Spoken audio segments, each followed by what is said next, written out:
Si l'Europe veut survivre dans le monde qui vient, il faut un changement de cap clair et immédiat.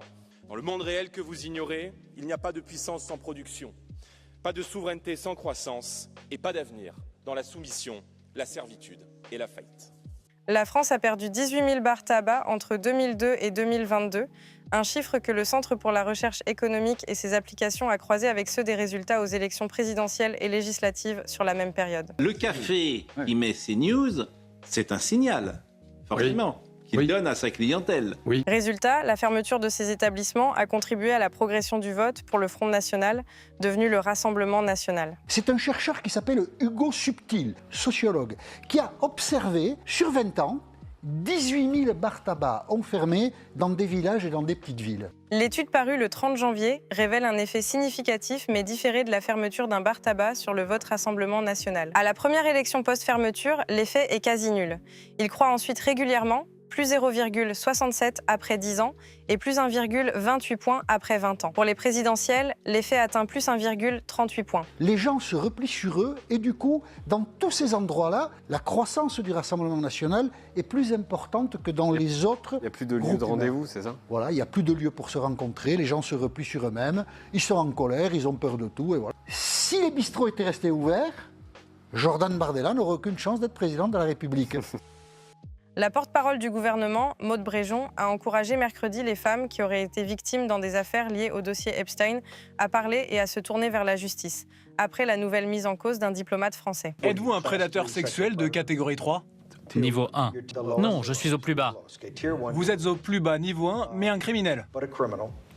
Oui. Les journalistes continuent d'éplucher les 3 millions de documents publiés par la justice états-unienne fin janvier et avec Jack Lang, d'autres figures françaises se trouvent empêtrées dans un dossier d'envergure mondiale. Vous savez, c'est une affaire qui concerne surtout les États-Unis d'Amérique.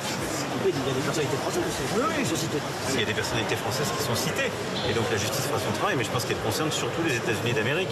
C'est une affaire qui concerne surtout les États-Unis d'Amérique, déclare Emmanuel Macron au micro de l'émission Quotidien lundi 9 février. Des mots qui ont mal vieilli. Au moment où il s'exprime, Jack Lang a déjà démissionné de la présidence de l'Institut du monde arabe, l'ex-ministre de la Culture et sa fille Caroline Lang étant mis en cause pour leur lien avec Jeffrey Epstein depuis la semaine dernière. Le parquet national financier en France ouvre une enquête pour blanchiment de fraude fiscale aggravée, enquête qui vise la fille de l'ancien ministre Jack Lang. Et le nom d'Olivier Colom avait déjà surgi dès le 4 février dans les documents rendus publics. L'ex-conseiller diplomatique de Nicolas Sarkozy échangeait notamment des mails racistes et sexistes avec Epstein. Plongez-vous dans les archives diffusées par le ministère de la Justice, Gov. Allez sur Gov. Vous trouvez votre nom, sûrement. Un autre Français est mis en cause. Il s'agit de Fabrice Hédon, diplomate français depuis 25 ans. Dans des échanges de mails, ce haut fonctionnaire apparaît très proche du criminel sexiste. Ce diplomate âgé de 50 ans avait fait l'objet en 2013 d'une enquête du FBI pour consultation d'images pédopornographiques alors qu'il était détaché pour l'ONU à New York. En 2013, il a été protégé par quelqu'un, vous n'y étiez pas à l'époque, mais si on... Mais ça, c'est ce que vous dites, mais permettez-moi, Olivier Bois, de m'appuyer sur une enquête administrative et sur le travail de la justice pour en tirer mes propres conclusions. Une information que le Quai d'Orsay, pourtant bien renseigné, a ignorée pendant toutes ces années, tout comme ses relations troubles avec Jeffrey Epstein. L'avocat de Fabrice Haydan indique qu'il conteste l'entièreté des accusations. Vous ne saviez pas à votre prise de poste qu'un fonctionnaire, il y a 13 ans, avait été exfiltré après des soupçons de consultation de sites pédophiles. Vous apprenez cette affaire dans la presse? Hier, ça me fait et ça m'indigne. Dans cette affaire, Emmanuel Macron a été au cœur d'une campagne d'ingérence de la part de la Russie pour tenter d'impliquer le président français dans les dossiers Epstein. Une vidéo animée par l'IA et un faux article ont été partagés sur X le 4 février par une dénommée Laetitia. Macron se retrouve pris dans la tourmente du scandale. Les documents divulgués laissent entendre qu'il est homosexuel et que son mariage avec Brigitte sert de couverture. La publication le 30 janvier de ce nouveau lot de documents des Epstein Files aux États-Unis a déclenché une vague de réactions politiques en Europe. De Londres à Oslo, en passant par Paris et Bratislava, les révélations autour du scandale ont poussé des personnalités de premier plan à la démission. Oh non. Mais vous trouvez toutes... Mais il y a des milliers de noms qui sont cités. S'il vous plaît. Comment les dire fournisseurs. Non, mais franchement, n'ironisez pas. Il a déjà assez parce de problèmes que comme ça. il y a plein de gens qui prennent. Attendez, il y a plein de gens qui prennent ça au premier degré. Donc faisons attention, je veux dire, Vincent, parce que là, c'est pas drôle. Non. Chroniqueur dans l'émission Estelle Midi, le journaliste Jacques Legros, qui a fait carrière pendant plus de 40 ans à la tête de différents journaux, était amené à parler de l'ancien ministre de la Culture, Jack Lang, et il a tenu à partager un souvenir. Le seul personnage politique dans 40 ans de carrière de présentateur de journaux qui a fait pression pour passer dans mon journal, c'est monsieur Jack Lang. Ah bon, mais qu'est-ce qu'il a fait? Racontez-nous. On m'a imposé de le recevoir dans le journal. Mais c'est lui qui avait demandé à la direction de France Inter, lui dire non, oui. avec qui il avait de bonnes relations. Ils avaient prévenu sur les réseaux sociaux qu'ils viendraient pour protester et tenter d'empêcher la venue d'Éric Zemmour. À Évreux, des militants antifascistes ont protesté. Le candidat des municipales, Jean Messia, est intervenu. Il y a une petite manifestation d'ordures antifascistes à 50 mètres d'ici. Je vais aller voir comment ils accueillent un immigré. Je vais pouvoir les traiter de racistes. Dans une vidéo mise en ligne ce matin sur ses réseaux sociaux, on peut en effet voir le candidat aller à la rencontre des manifestants. Mais très vite, le dialogue s'avère totalement impossible et se résume à des slogans, des grilles et des insultes. C'est vous qui ramenez la haine ici. Nous ne sommes pas d'extrême gauche. Nous sommes des gens qui n'acceptent pas vos idées. Vous êtes d'extrême gauche. Au nom de quoi nous sommes d'extrême gauche? Au nom de quoi vous passez vos journées? Ce vendredi 13 février, Benoît Trevisani, préfet de l'Ardèche, interdit le spectacle de Dieudonné. L'artiste a prévu la représentation d'un spectacle intitulé Istanbul, ce dimanche 15 février à 20h, dans un rayon de 20 km autour de Valence, sans en préciser le lieu exact. Ce périmètre inclut donc directement le département de l'Ardèche, souligne encore l'arrêté. Je dirais amen, c'est la réalité. On n'est plus dans des postures métaphysiques, métaphoriques. On est dans la réalité. Le préfet de l'Ardèche considère qu'il existe un risque élevé que des propos tenus lors de son dernier intitulé Vendredi 13, contenant de manière récurrente de nombreux propos outrageants, haineux, conspirationnistes qui constituent un trouble grave à l'ordre public. Les coups de fouet, les coups de poing, les humiliations, les bracelets électroniques, les arrêtés préfectoraux, moi c'est pas une formule d'esprit, c'est la réalité. La réalité d'où je viens, d'où je suis, et donc je la montre. Et qui d'autre comme artiste peut montrer 150 arrêtés? Personne.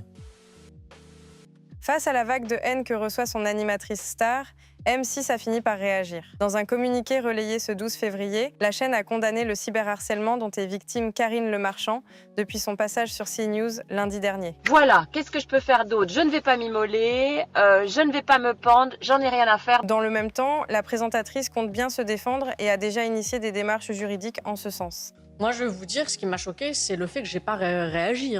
J'ai regardé ensuite la vidéo, je me suis dit pourquoi j'ai pas réagi. Honnêtement. Vous étiez là? Bah oui.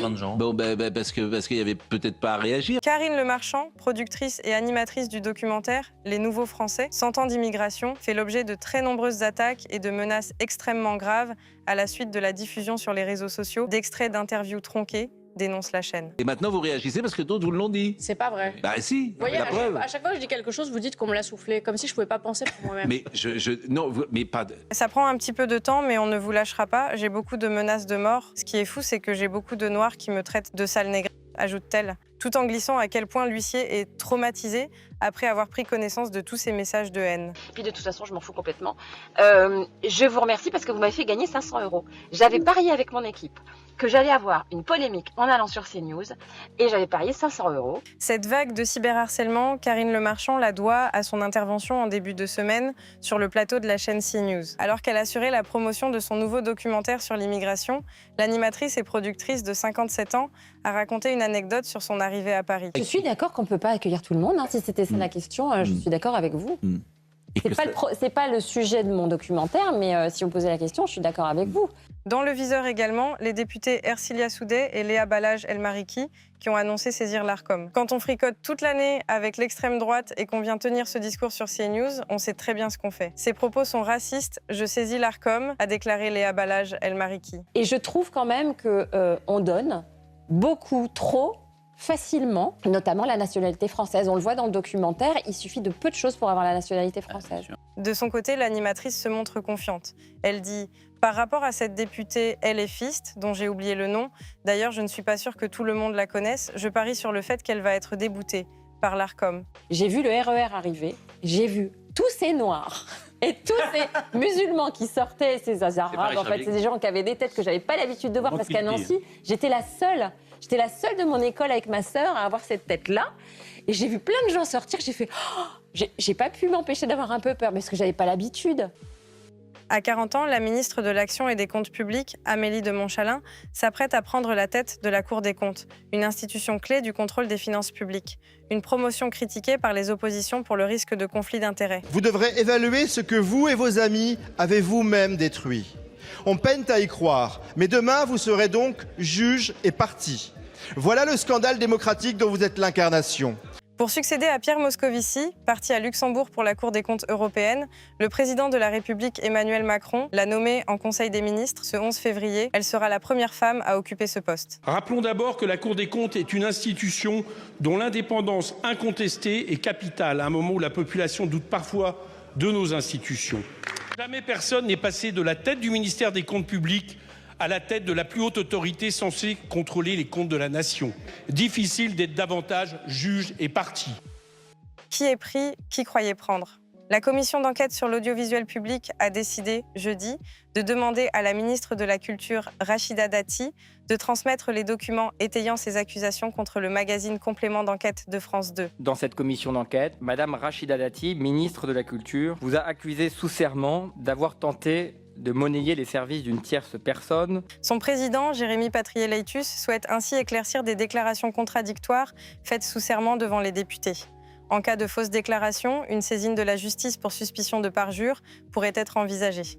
Le journaliste auteur de l'enquête sur Rachida Dati a révélé avoir reçu un mail d'un des proches de la ministre affirmant qu'elle a menti. Le 5 février 2025, lors de son audition, Dati avait affirmé que l'émission consacrée à sa personne avait donné lieu à une tentative de paiement indirect. Ils ont proposé via un membre de ma famille de pouvoir le payer pour obtenir des informations la concernant, avait-elle déclaré. Je rappelle que je suis sous serment et que nous n'avons évidemment pas donné d'argent ou proposé d'argent à quiconque dans l'entourage de Madame Dati, fût-ce par un tiers.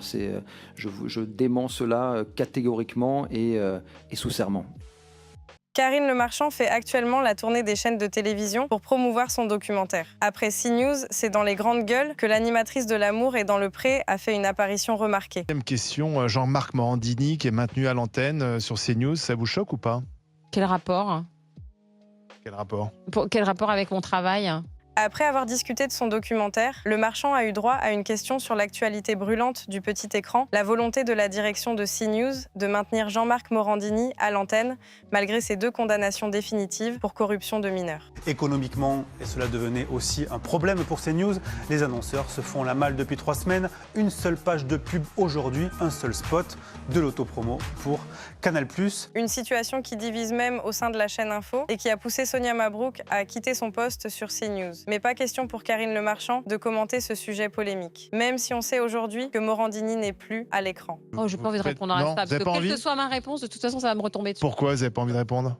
Moi, je trouve que les téléspectateurs sont des gens qui sont très intelligents et que c'est à eux de faire des choix aussi, quoi. Mais moi, je n'ai pas envie de me prononcer sur le maintien ou pas de Jean-Marc Morandini à son antenne. C'est aux téléspectateurs de choisir. C'est aux téléspectateurs de choisir, oui, je pense. Nouvelle tension au sein de la commission d'enquête sur l'audiovisuel public. La séance, présidée ce jour par Céline Calvez, a été marquée par un échange particulièrement vif avec le rapporteur Charles Aloncle. Alors que les débats touchaient à leur fin, Charles Aloncle a demandé à pouvoir poser une dernière question. Non, alors là, vous n'avez pas annoncé que ce serait la dernière question. Si vous pouvez simplement me laisser, Madame la Présidente, s'il vous plaît, une dernière question. Une requête refusée par la présidente de séance, invoquant le respect strict de l'horaire prévu. Visiblement agacée, Céline Calvez a rappelé que la commission devait s'achever à 16h20. Vous venez de m'interrompre, je suis désolée, ça ne m'engage pas du tout à vous donner la parole alors qu'on vient de dépasser. Pour vous demander Nous avons des demandes de la part... Non, alors on va passer, s'il vous plaît. Vous ne m'aviez pas prévenu, a alors lancé le rapporteur, manifestement surpris par ce refus. L'échange s'est ensuite tendu davantage lorsqu'Aloncle a insisté pour obtenir la parole. Céline Calvez lui a reproché son retard en début de séance. Vous pouviez aussi arriver à l'heure, monsieur. Vous êtes arrivé avec 5 minutes de retard. Je suis arrivé à 16h04, Madame la oui, Présidente. Mais en fait, si on Laissez-moi poser une dernière question importante sur le cadre social. Je préside. Aussi 2 minutes. Je sais que c'est très court et il va falloir trouver. Et il va faire. Mais fais un tweet si tu veux, ça t'amuse.